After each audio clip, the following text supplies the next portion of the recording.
I'm so blessed. Yung revelation ni Pastor Nicky, una niyang shinare niya sa amin to nung intercession last week, hindi yung kahapon. Na-struck po talaga ako dun sa revelation about work and job. Parang nangusap talaga ang Diyos sa akin, sa puso ko, ng mga oras na yon. Tapos, dinuktukan pa nung Sunday, ay buong buo talaga naman yung revelation. Parang, oh Lord, kailangan malaman ng maraming tao to. Itong revelation about this. So blessed kayo, Brother Nico and family. Wala kayo ng Sunday. Hindi naman yun ang preach ko, pero karuktong doon. Okay na ba? Ang title po nito is, Doing Your God-Given Work. Yung verse po natin, kinuha po natin sa 1 Corinthians chapter 15, verse 58. Sabi po dito, Therefore, my dear brothers and sisters, stand firm. Let nothing move you.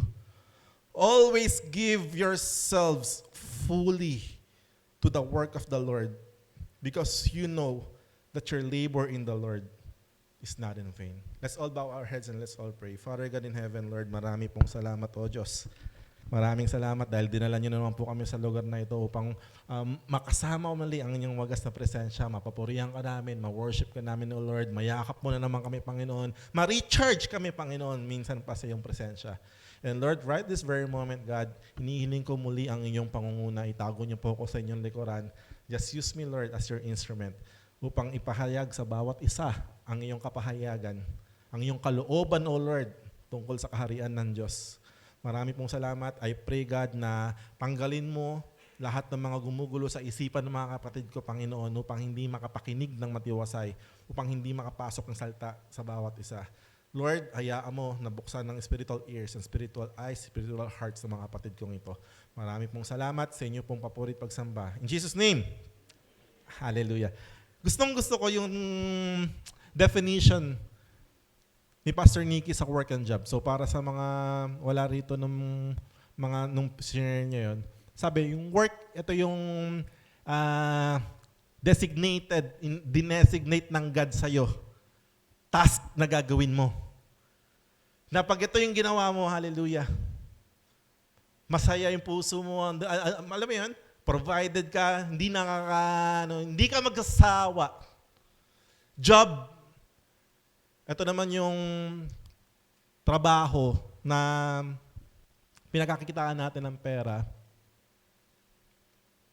Pero hindi talaga yun yung binigay sa atin ng Diyos. Kailangan. Kasi part yun eh. Sabi nga, bago nagkasala ang tao, ang meron sa tao, work lang eh. Tama? Merong itinalaga ang Diyos na trabaho sa tao. Pero nung nagkasala ang tao, nung pumasok ang kasalanan, sinabi ng Diyos kay Adan, sa iyong pawis at iyong hirap, pagbubungkalin mo, paghihirapan mo, ang kakainin mo.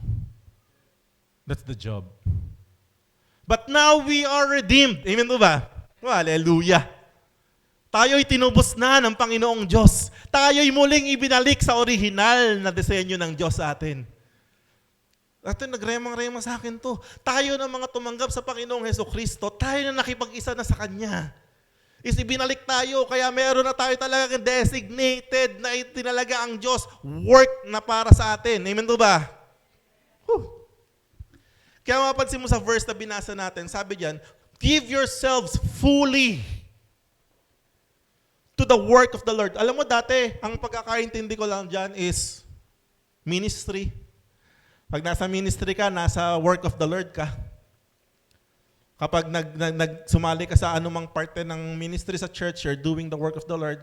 Kapag ginawa mo anything na medyo spiritual, work of the Lord. Parang ganun lang eh, mababaw lang eh.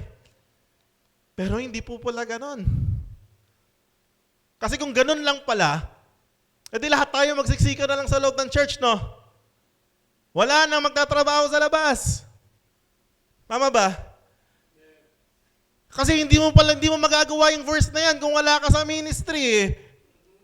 Kung ganon. Hindi nga po ganon. May itinalaga ang Diyos na trabaho para sa'yo. Hindi lahat pastor, hindi lahat nasa worship team, hindi lahat dancer, hindi lahat media, hindi lahat evangelist, hindi lahat prophet, hindi lahat. Pero bawat isa ay parte ng katawan. Tama ba? Isang example nga na ibinigay dito is the Levites, yung mga Levita. Yung 12 tribo ng Israel, yung Levita lamang na tribo, sila po ay hindi pinagtatrabaho ng Diyos sa labas. Kasi ang tanging trabaho na binigay ng God sa kanila ay mamahala sa templo ng Diyos. Tagapangalaga sa templo ng Diyos, taga-ayos. Sila lang ang pwede mag-ayos ng templo ng Diyos.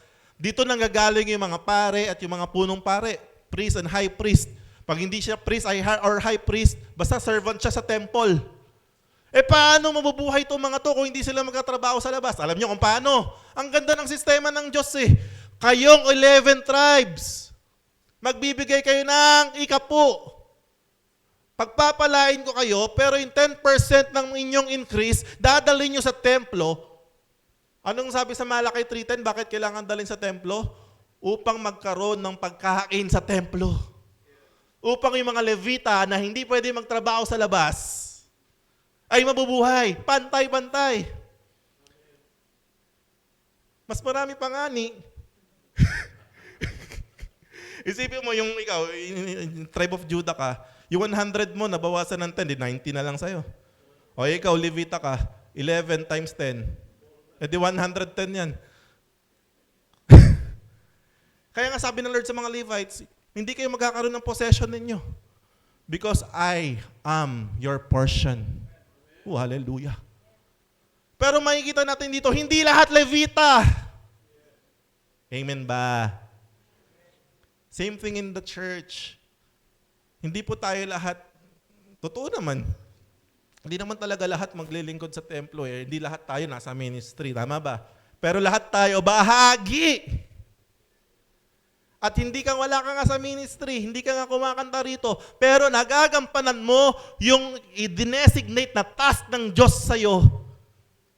Definitely makakatulong ka sa katawan ng Diyos.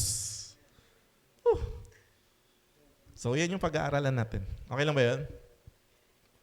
Sabi sa Ephesians chapter 2, verse 10, "For we are His workmanship." Tayo raw po ay workmanship ng God. Sa ibang translation, we are His craftsmanship. Created in Christ Jesus for good works. See, we were created in Christ Jesus for, anong klaseng good works daw to? Which God prepared beforehand that we should walk in them. Hallelujah! Hoy, kapatid, hindi ka pa pinapanganak, alam na ng Diyos, tatanggapin mo ang Panginoong Jesus sa date na to. At sa pagtanggap mo sa Panginoong Yesus, hindi ka mananatili na tinanggap mo lang siya tapos mamamatay ka na. Hindi ganun yon. Sinong gustong ganun? pwede naman. May mga ganun namang Christian eh.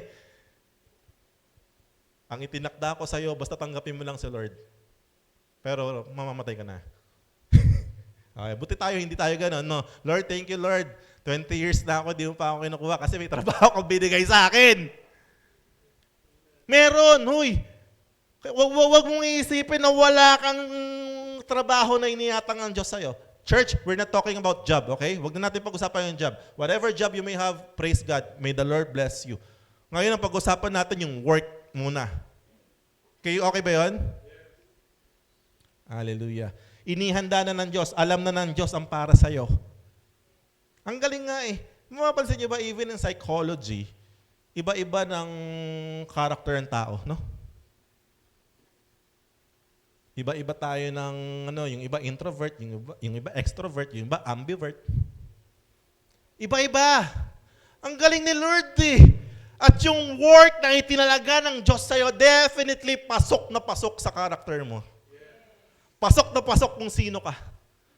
Kaya minsan, kung pipilitin mong gawin ang isang bagay na hindi naman pinagagawa ng Diyos sa'yo, alam mo, ikaw mismo mag-i-struggle eh. Tama ba?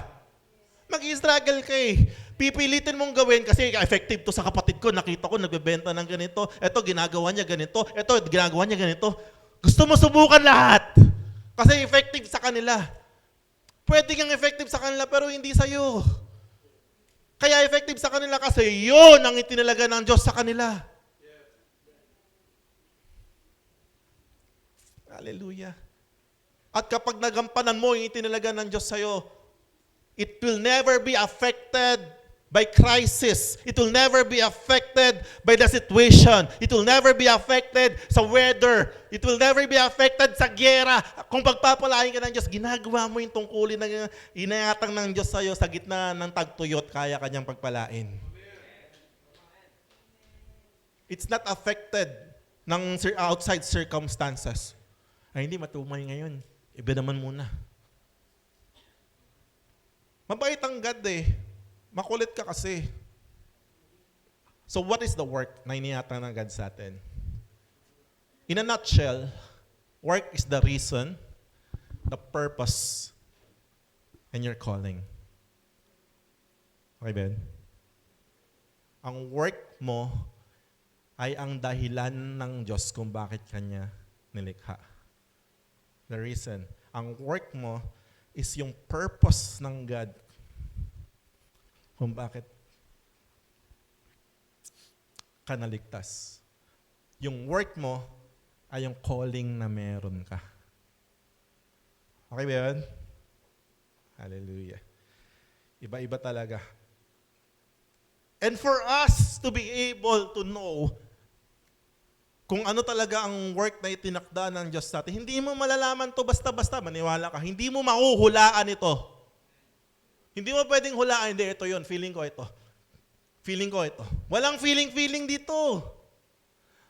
The only way for us to know kung ano talagang calling, yung purpose and will ng God sa buhay natin, sinabi na sa salita ng Diyos yan. Tama ba?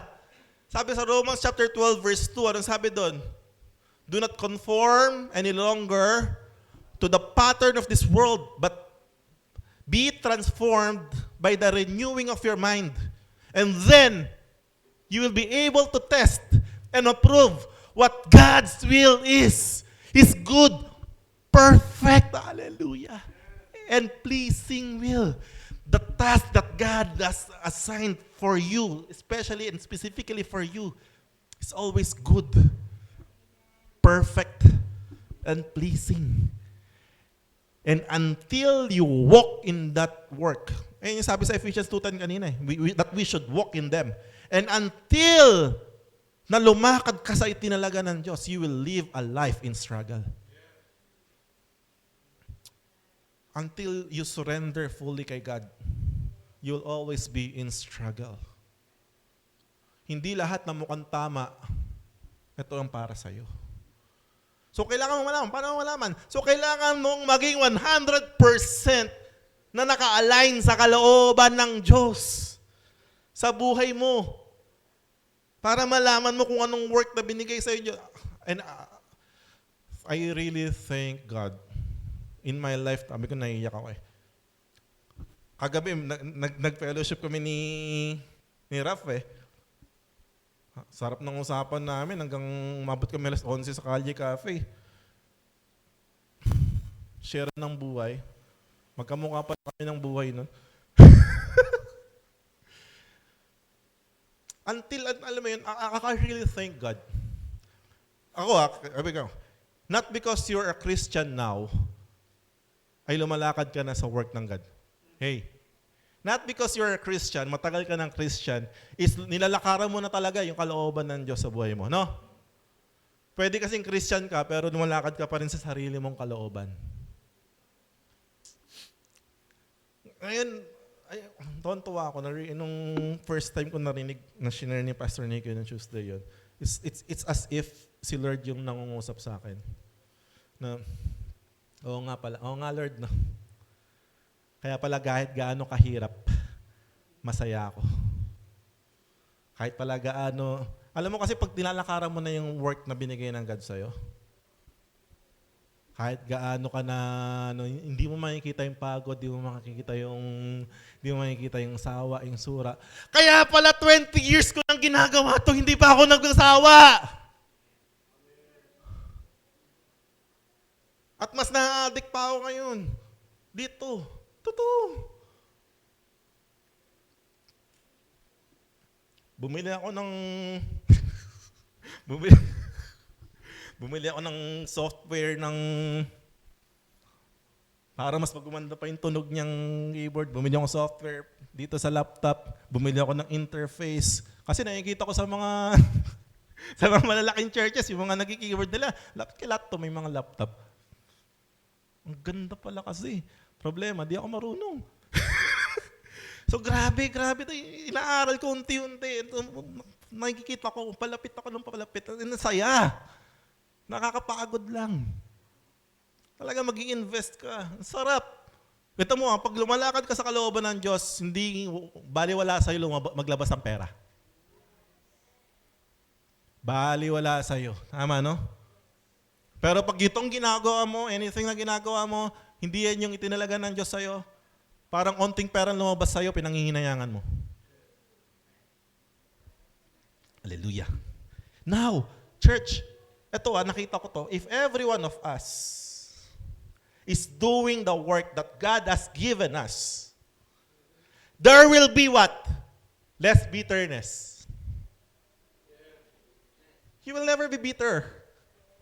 Bakit sila ganun? Magkasabay lang naman kami nun. Lord, bakit ganun? Ako na lang ako. Lagi na lang ako. Sila hindi. Pagkalam mo na lahat tayo lumalakad sa work na binigay ka, hindi ka magiging bitter. Amen? Hindi ka may bitter sa ibang tao. Ang saya mo. Ano pa? Less comparisons. You will never compare yourself to others. We are created iba-iba. Wala nang kaparehas na fingerprint. Tama ba? Ultimo yung identical twin, magkaiba ng fingerprint yan. Tama, no? Mababawasan yung comparison Talagang papasok ka sa Romans 12:2 that you will not conform to the pattern. Rather, you will walk ng masaya doon sa nilalakaran mo dahil alam mo, ito yung binigay ng Diyos sa'yo. Makikita lang, matutuwa ka na lang na nakikita mo yung mga kapatid mo na lumalakad din sa work na binigay ng God sa kanila. Matutuwa ka na lang, nakaka-bless. Everyone is functioning. And pag ganon, less insecurities din. Tama, no? You will never be insecure. Kahit yung kasama mo pa yung kunwari pinakamayaman na. Nagsimula kayo kunwari, same lang kayo ng level. Ako siya biglang yumaman ng gusto, ikaw nandun pa rin na level na yun. Pero lumalakad ka doon sa work na binigay ng God, you will never be insecure. Same lang naman tayo lumalakad yun yung purpose ng God sa'yo. Papayamanin ka niya para pagpalain ako. Diba? Ikaw nag-work sa labas, ako, sumasagana sa loob. Ay, sa example. Ay, nako. You will never be insecure sa mga kasama mo. Who are those people na insecure? Sila yung di alam kung ano talaga yung sa kanila. And definitely, less judging.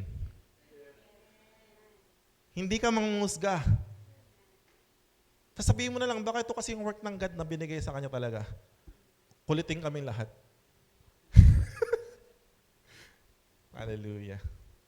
And ano nakita ko dito, merong two types of working. Yung una, ginagawa mo, pakinggan niyo to pero di ka na masaya. Wala na doon yung puso mo. Ginagawa mo na lang kasi nasanay ka na. Kasi akala mo kailangan mong gawin. Pag hindi ko ginawa to, buong buhay ko, ito na yung ginagawa ko. Mamaya, may example ako dyan. You're just pleasing yourself or yung ibang tao na lang. Pero hindi ka na masaya. Hindi iyan or tapos na. Hallelujah. Pwede kasi right at the moment, ito yung work na binigay sa'yo ng God. Pero itong sandaling moment lang na to, kailangan mo lang itong gawin para pumunta ka sa next level ng pinagagawa ng God sa'yo. Kasi merong ultimate na nakahandang work ang God sa'yo. Dumaan ka sa season, sa panapanahon. Kaya mababasa mo sa Ecclesiastes 3, may kanya-kanyang panahon. Amen po ba? Dati masaya ka eh. Kasi dati nga, ito yung binigay na kailangan mong gawin. Hindi na yan yung designated work mo. Yung pangalawa naman, ito. Ayaw mo nang gawin. Yung isa, ginagawa, pero wala puso. Yung isa naman, ayaw na niyang gawin. Kasi akala niya pagod na siya. Akala niya hindi na siya effective. Pero nandun talaga yung puso niya. Andun talaga yung malasakit niya. Malalaman mo na work mo yan? Kasi every time, kahit ayaw mong gawin, the moment ginawa mo, nare-recharge ka. The moment ginawa mo ulit, sumasaya na naman yung puso mo. Whew!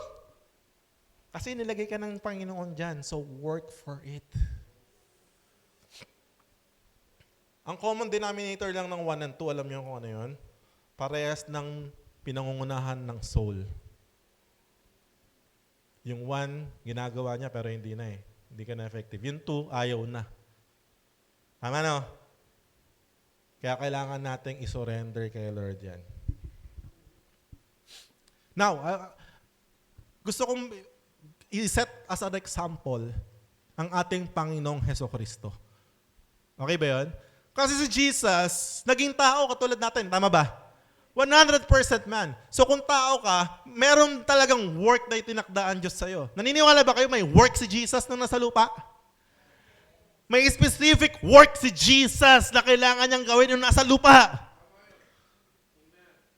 Hindi siya pinadala para tumugtog sa worship team. Hindi siya pinadala para sumayaw. Hindi siya pinadala para mag-media. Hindi siya pinadala para maging presidente ng Israel.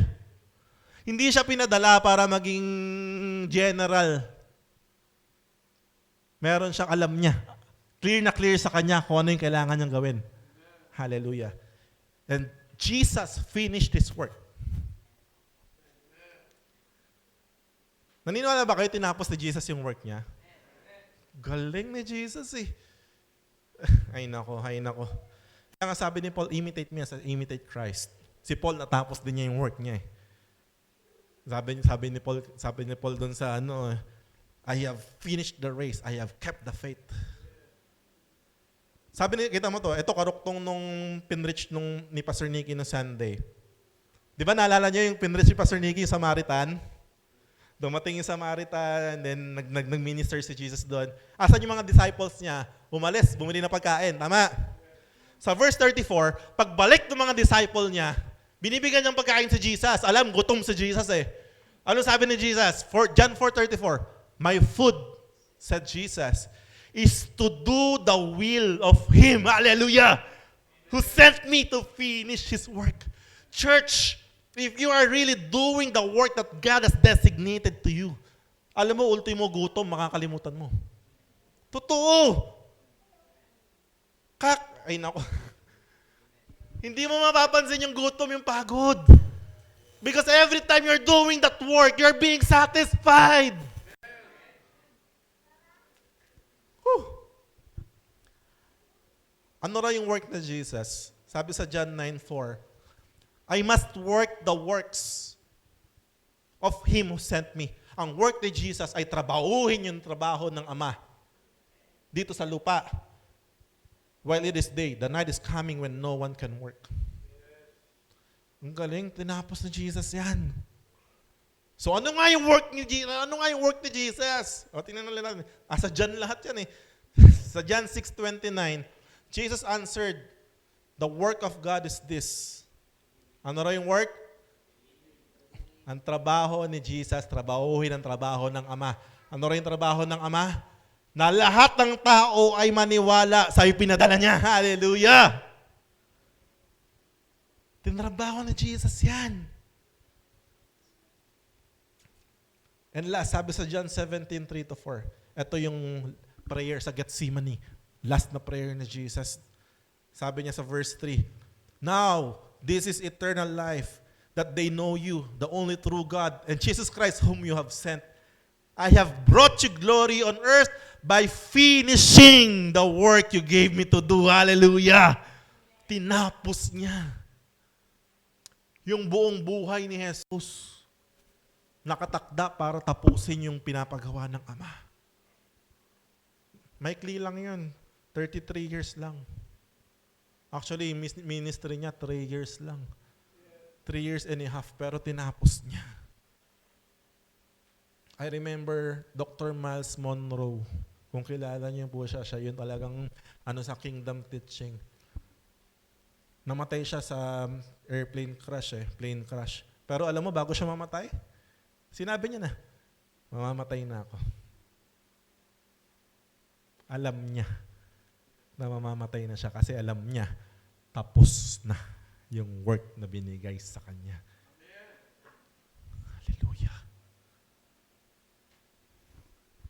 Now, how to know the work of the Lord assigned to us? Paano natin malalaman? Sino itong gustong malaman talaga kung ano yung work na inassign ng God sa kanya? Galing, no? Some of us, nakikita ko na talagang lumalakad na dyan Hallelujah. Ito, kinuha po to sa Nehemiah. Diba? Kala nyo, devotion nila yan So, alam niya na yan. Basahin natin, tingnan natin. Sabi sa Nehemiah chapter 1, 1-4. The words of Nehemiah, son of Hakaliah. In the month of Kislev, in the 20th year, ang backstory po niyan, shinare na rin ni Pastor Nicky na dinala sa exile yung Israelites, no? Dinala sila sa exile. Then, lumipas ang mahabang panahon. Mahabang panahon na yan Tapos na yan, ang king na yan si Artaxerxes na. Nakabalik na yung ibang mga Israelites doon. May mga remnants doon na natira. Yan. Then si Nehemiah, cupbearer siya. So mataas yung posisyon niya doon sa Babylon, no? Susundan natin yung storya. In the month of Kislev, in the 20th year, while I was in the citadel of Susa, Hanani, one of my brothers, came from Judah with some other men, and I questioned them about the Jewish remnant that had survived the exile, also about Jerusalem. They said to me, those who survived the exile and are back in the province are in great trouble and disgrace. The wall of Jerusalem is broken down, and its gates have been burned with fire. Verse 14 na natin. Sabi diyan, when I heard these things, I sat down and wept. For some days I mourned and fasted and prayed before the God of heaven. You want to know what's the work that the Lord has put in your heart? Your burden will lead to your assignment. Kung ano yung nilalagay ng Diyos sa puso mo, ito ang para sa iyo. Wala namang iba nagtanong, ilang taon na silang nakatira sa Jerusalem, wala namang may pakialam. Walang may pake na nakatira sila sa ruins. Walang may pake na ang wall ng Jerusalem bagsak. Walang may pake yung gate nila sunog. Kumbaga nasanay na lang silang mga tao na nakatira sa ganun. Pero may isang tao na itinalagaan Diyos na nagkaroon ng matinding burden doon. Hallelujah. Asa ng puso mo? Saan nililid ng Diyos yung puso mo? Ano yung madalas sa pinag-pray mo, concern mo in life? Hallelujah. Isa yan sa malaking cue. Secret or clue. Kung ano talaga yung...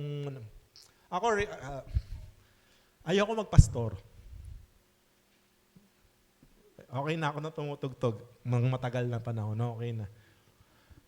2014 ako, March 2, nung in-install na pastor. Ayoko magpastor. Pero 2 years prior to that, or 3 years, iba na yung burden ng heart ko. As in. Parang ang burden ko noon that time is yung mga member, yung mga Christians. Iba na, nag-iba talaga. Na parang nagkaroon ako ng malaking passion na lagi mag-share. Mag-share. Sinare ko nga kay Raf kagabi. Sabi ko, tinanong ko si Lord dati, God, matatagpuan mo rin naman pala ako noong 2006. Bakit hindi pa na medyo maaga-aga?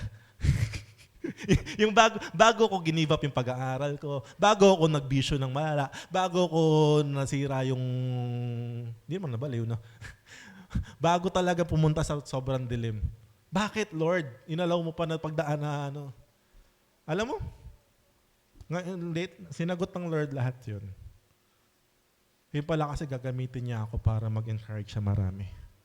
As pastor. Alam mo, somehow, every time na, kaya malalaman ko talaga, sure ako na ito yung work na binigay sa akin ni God. Because every time na nag-share ako, gospel through preaching man or may nagpapa-counsel or sinishare ko lang na ganyan, iba yung joy sa heart ko. As in, ibang-iba yung joy sa heart ko. Kaya ko mag-usap tayo kahit hanggang bukas ng pag-usapan natin kabutihan ng Diyos. Iba. Ay, kaya inalaw ng Lord yun. Alam niyo bakit? Because somehow, pag may nakasharean ako, nagpapa-counsel, dati nung mga nagla-live ako, somehow, bawat isa sa nakakausap ko, there's part of me na naranasan ko yung pinagdaanan nila. Kaya ang lala ng pinagdaanan. Ngayon, malala na naman yung pinagdadaanan ko. Nangusap na naman si Lord sa akin ngayon. Kaya I'm super okay. Super, really, tuwan-tuwa na ako ngayon eh. Ayun pala kasi, dati, yun yung mga problemang yun. Ngayon, nilevel up na ni Lord. Nilevel up na ni Lord yung mga kaya ko nang i-share at ibahagi sa tao. This is the work that God has given me. I'm so happy. Totoo. Wala na. Yung work na binigay sa'yo ni God, alam niyo kung ano yon? Kung ano yung nakahiga ka, biglang may idea pumapasok sa'yo. Biglang may revelation umasok kayo. That's galing sa Diyos yan. Totoo, alam mo kaya nga ako antok na antok ngayon.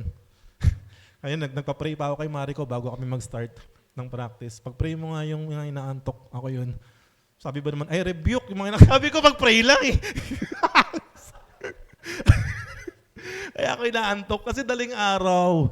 Ewan ko si Lord, daling araw nagbibigay sa akin eh. Ang daming binigay na revelation, Lord, daling araw. Plus, mga revelation, tungkol nga doon sa mga gusto kong gawin na ano.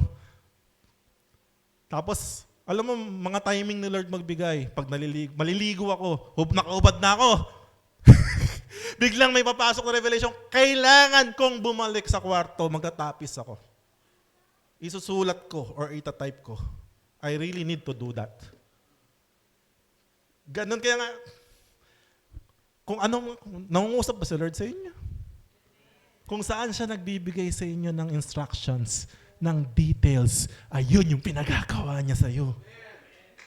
Eh, pastor, problema, di ko siya naririnig. Kasi nga, hindi ka naka-align sa Kanya. So, babalik ka doon. Kailangan mo umalign sa Diyos. Now, in doing the work God has given you, you will have, oh, hallelujah, I love it. Kapag ginagawa mo na yung inassign ng God sa'yo, listen, malalaman niyo itong totoo. You will have first favor. Amen? You will have favor sa maraming tao. You will have favor sa mga ginagawa mo. God will always bring you to the right place at the right time. Ano nangyari kay Nehemiah? Grabe si Nehemiah. Grabe yung favor. Isipin mo, hari Hari yun si Artaxerxes, hindi po yun Hudyo. Hindi yun Hudyo. Ibang Diyos nun. Pero nung nakita si Artaxerxes, isang beses nagsaserve siya ng alak. Oh, ba't ang lungkot mo? Ngayon lang kita nakitang malungkot Alam mo, sinabi niya yung burden niya. Kasi nalaman ko yung Israel, yung bayan namin doon. Wasak-wasak yung wall. Sunog. Parang, sabi, katabi pa yung asawa. E di, gawin mo. Kulat siya. At hindi natapos doon. Nag-take advantage na siya. Sabi niya, if I really found favor sa'yo, payagan mo sana ako na gumawa ka ng sulat. Sulatan mo si ganito.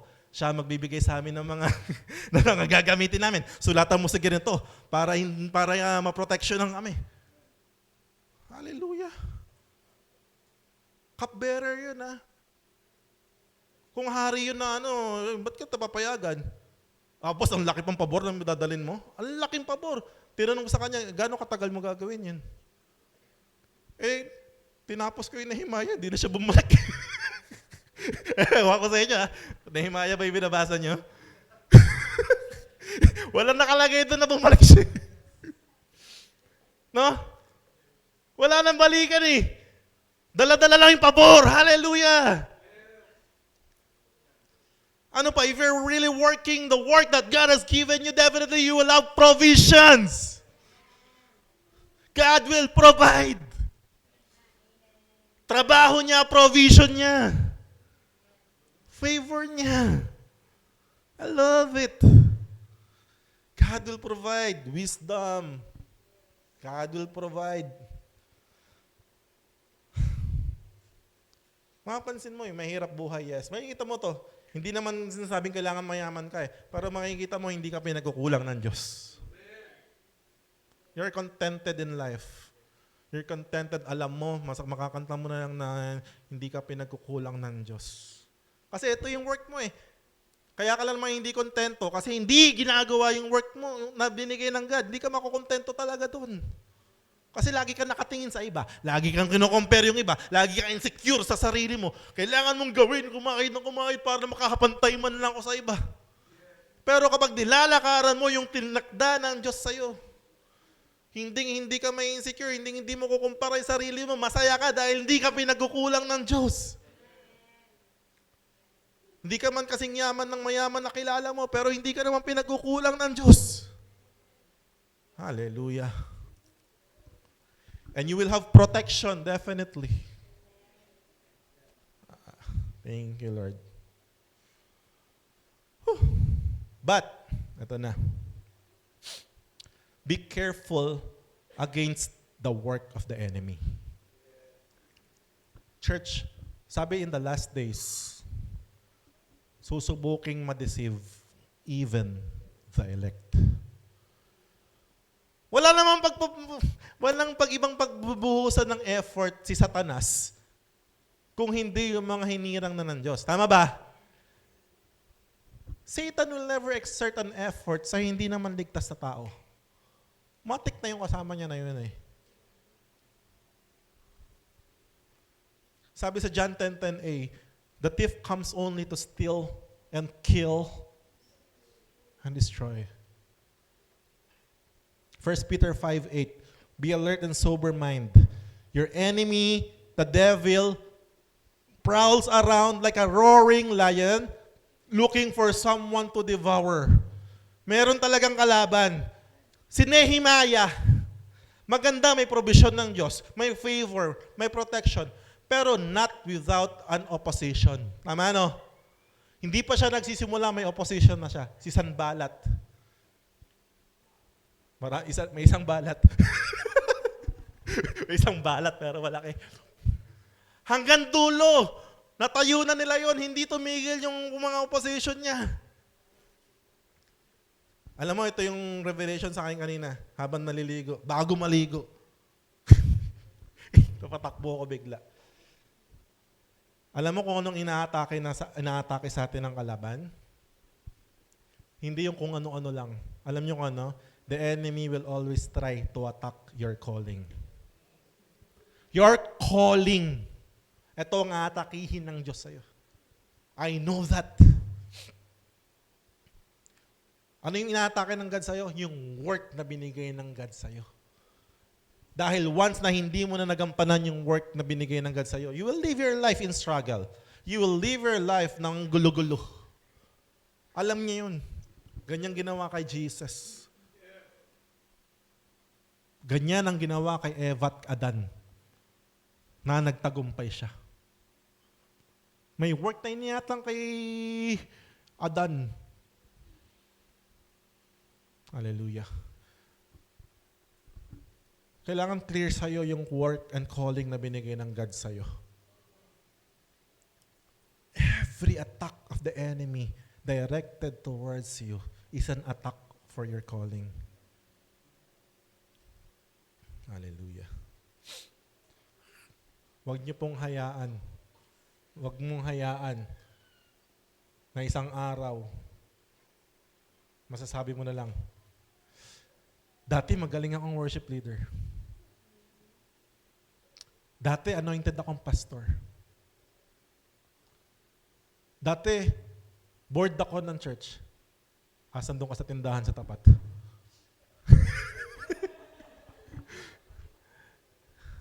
No, protect your calling. Protect the work. Alam mong ginawa nila ni Nehemiah? Dahil may attack sa kanila. Habang sila'y nagtatrabaho sa wall, yung isang kamay nila, ito yung mga gamit, yung isang kamay weapon. Ganun nila pinoprotektahan yung work na binigay ng God sa kanila. Isang kamay, trabaho. Isang kamay, weapon. And what is our weapon? What is our weapon? The Word of God. Hallelujah. As long as you know the Word of God sa iyo. This is faith. Faith is believing in the things that God has said. Whew. Hanggat pinangahawakan mo yung salita ng Diyos sa buhay mo. Whew. Thank you, Lord. Ito, last na natin to. Pero 2 point na lang. Pero ito yung second to the last. I really love this. Kung meron tatanungin sa akin kung sinong paborito kong character sa Bible or story sa Bible, isa lang yung lagi mong pasok sa akin. Unang-una. Alam niyo ngayon? Story ni Joseph. The dreamer. Grabe. Grabe. Dito ko masasabi kanina na in every season, kaya nga pinapalitan ko yung setlist eh. Dapat English kami ngayon eh. Tapos habang kinakanta namin kahapon sa intercession yung sa lahat ng panahon, biglang, oh Lord, pasok na pasok. Kaya palit ang setlist, galit hira. Nagalit yung babae. Sabi niya, pinractice ko na yung English, ang hirap-hirap. Pinasisipran niya sa... Tapos bigla niya pinalta lang gabi. Papasok na ako ng work. Hallelujah. Wala, ganun talaga eh. Hindi tayo pwede magano pag sinabi ni Lord. Pag pinilit natin yan, hindi ka nakaano kay Lord. Now, remembering Joseph. Alam niyo naman yung story ni Joseph? Sino pong may di alam ng story ni Joseph here? So, ang story ni Joseph, favorite son, Nino? Ni Jacob? Tama ba? Tama ba? Favorite son ni Jacob. Pang-ilan si Joseph? Pang-11. Pang-11. Wala pa si Benjamin that time eh. Siya pa lang yung bunso ng mga panahon na yun. Kaso bida-bida to si Joseph. Bida-bida, kaya mahirap din magbida-bida minsan. Papatayin ka ng mga kapatid mo eh. So, nagselos si mga kapatid ni Joseph sa kanya. Pinagtangkaan siyang patayin. Hindi na lang pinatay. Binenta na lang sa mga Midianites. Yung mga Midianites, binenta siya sa Egypt bilang isang slave. Sipin mo yun na, alam mo, lagay mo yung sitwasyon mo kay Joseph. Paboritong anak, mayaman sila eh. Pero pinagtakang patayin ng 10 mong kapatid. Hindi na lang pinatay kasi may naawa. Binenta ka sa Iran. Sa Egypt, binenta ka sa Egypt bilang isang slave. Binili ni Potiphar. Nagtrabaho kay Potiphar. Alam mo kung bakit ang sarap itingnan yung buhay ni Joseph? Kasi nung nag-start siya as slave, sabi ko nga pwede naman yung mga panahon na yon, nagpa-plot na siya ng revenge. No? Babangon ako at babalikan ko kayo. Pwedeng ganun eh. Pero no, habang siya'y namamasukan bilang alipin ni Potiphar, sabi doon sa Bible, Potiphar saw that the Lord was with Joseph. Si Potiphar hindi po Hudyo yan. Iba yung mga Diyos niyan. Pero nakita niya itong Potiphar na to na ang Diyos ay naka Joseph. Bakit? Because this Joseph, lahat ng ginagawa niya, sabi doon, nagpa-prosper. Ano pong ibig sabihin? Ito yung sinasabi ko kanina. May mga panahon tayo na kung ito yung panahon mo, na ito yung pinapagawa ng Diyos sa'yo, gawin mo ng buong puso. Amen po ba? Hindi na reklamo ko, hindi, nakadestined ako na maging gobernador. Bakit ako alipin? Hindi ganon. Kung nasaan ka ngayon, pagbutihin mo. Pagbutihin mo. Pinagbubuti niya yung ginang trabaho niya. To the point na na-promote siya bilang mayordoma sa buong household ni Potiphar. Next to Potiphar. To the point na yung asawa ni Potiphar is pinagnasaan na si Joseph. Isipin mo roller coaster yung buhay niya eh. Simula sa pagiging alipin, na-promote. Head na ng mga katulong. Pero head na pa rin. No? Puro pag-manage. Minamanage niya yung mga katulong. Okay na yun eh. Siguro, baka ito na yung kalooban ng Diyos sa akin. Maganda na yung sweldo ko dito. Hindi na ako yung nagtatanim ng kamote. Ako na yung nag-uutos.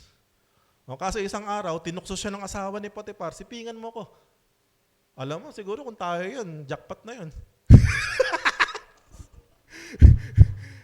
Wala ibang tao doon. Pero ano sabi ni Joseph? Galing, I really love Joseph. Ano sabi niya? How can I do this sin in front of my God? Church, nag-iisa si Joseph sa Egypt. Pero never once niyang kinalimutan na kasama niya ang Diyos. Never once na wala sa ulirat niya, nakasama niya ang Diyos. Na ang Diyos ay nasa kanya, yung pabor nasa kanya. So napahiya si asawa. Ikaw ba naman? Tinanggihan ka. Katulong, tinanggihan ka. Di nagsisigaw si asawa ni Potiphar. Rape! Sipin mo yun yung roller coaster ng buhay niya.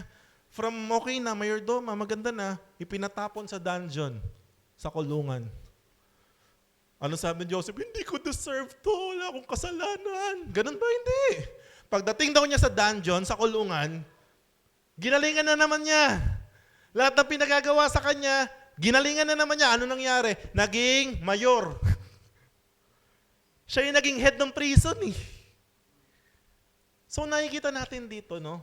Every season of his life, basta ginagalingan mo, lalabas at lalabas yung kalooban ng Diyos eh.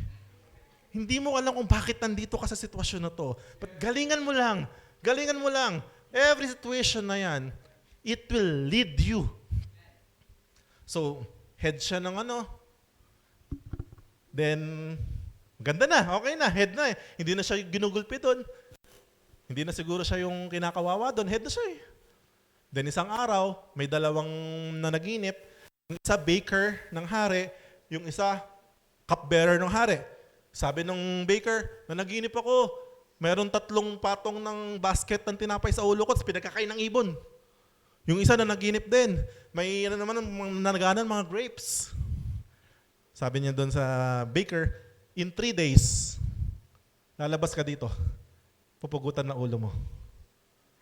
Doon naman sa isa, in 3 days, ibabalik ka sa trabaho mo.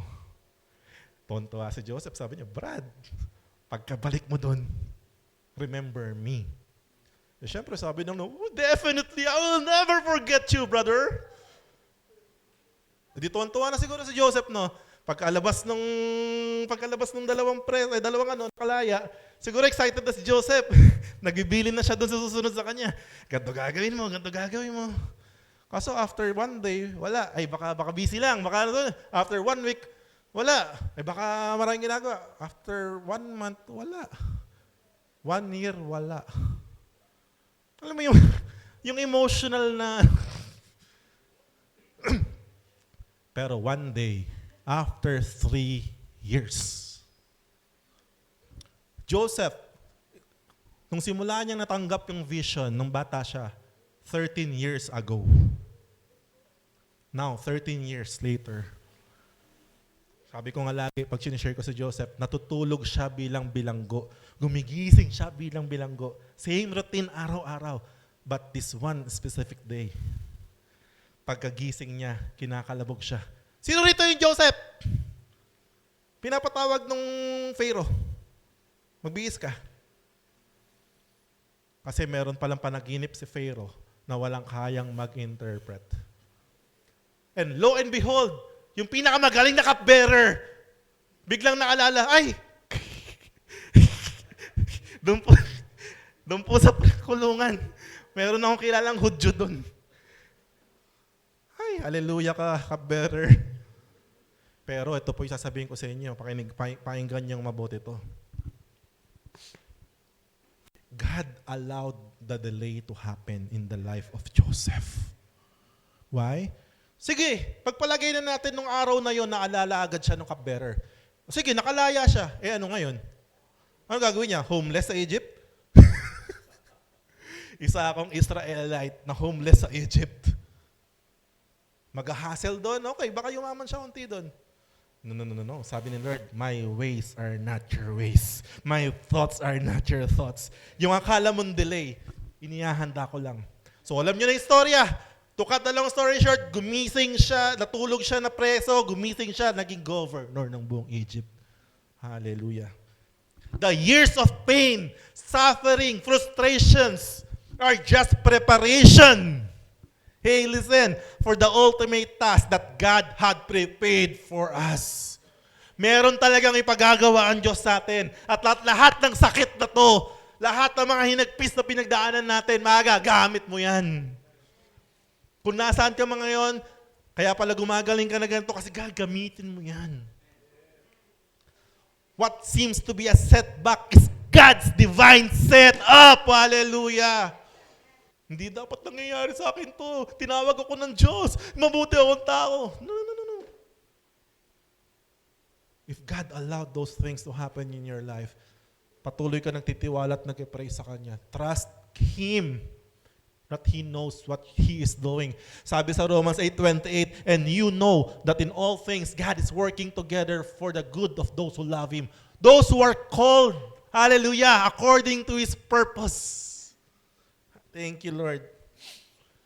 Mag-iiba-iba man ang season ng buhay mo, pero ang Diyos mananatiling tapat. Hallelujah. Mag-iiba-iba man yung pinagdadaanan mo ngayon. Galingan mo lang. Prove mo kay Lord that you are faithful. Kung ano mang pagdaanan mo ngayon, patunayan mo kay God. Sabi, those who can be trusted with little can also be trusted with much. Those who have been given a trust must prove himself faithful. Every day is a proving season sa Panginoon. Hanggang makita na ni Lord, itong anak ko to for 13 years. Naging tapat. Ito na ang tamang panahon. Pharaoh, managinip ka. Pag panahon mo na, wala nang demonyo makakapigil niyan.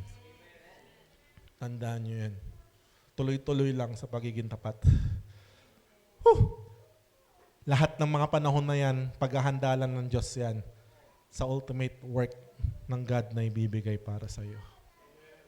Meron at meron. Hindi tayo lahat pastor, but definitely marami magiging milyonaryo sa simbahan na to. Meron po sa Bible yan. That's one gift. Gift of giving, serving, helping. Meron po yan. Marami, hindi lang po yung fivefold ministry ang kaloob ng Diyos.